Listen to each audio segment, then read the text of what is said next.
اپنے دلچسپ انداز اور اداکاری سے چہروں پر ہنسی بکھیرنے والے مزاحیہ اداکار رنگیلا کی آج 19ویں برسی منائی جا رہی ہے۔ پاکستانی فلموں میں مزاحیہ اداکاری سے جان ڈال دینے والے اداکار رنگیلا نے نہ صرف مزاحیہ جملوں بلکہ مزاحیہ حرکات اور سکنات سے مزاح کو چار چاند لگا دیے، لیکن ان کی سنجیدہ اداکاری بھی کسی طور کم نہ تھی۔ اداس یا غمگین چہروں پر ہنسی بکھیر دینا کسی عبادت سے کم نہیں۔ افغانستان میں 1937 میں آنکھ کھولنے والے محمد سعید عرف رنگیلا کو اللہ نے اپنی صلاحیت سے نوازا کہ ان کے مزاحیہ جملے اور حرکات اور سکنات انسان کو ہنسے پر مجبور کر دیتی۔ رنگیلا کا شوق باڈی بلڈنگ کا تھا۔ روزی روٹی کے لیے فلمی سائن بورڈ لکھے، اداکاری کا شوق ہوا اور جنون اسٹیج تک لے آیا۔ 1958 میں فلم جٹی سے اپنے فلمی کیریئر کا آغاز کیا، بالآخر اپنے بے باک جملوں اور مزاحیہ اداکاری سے شناخت بنائی۔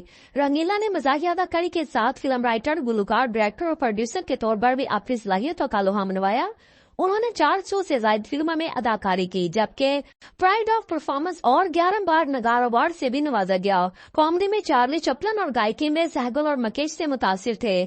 پاکستان فلم انڈسٹری کی تاریخ رنگیلا کے تذکرے کے بغیر ادھوری رہ جائے گی۔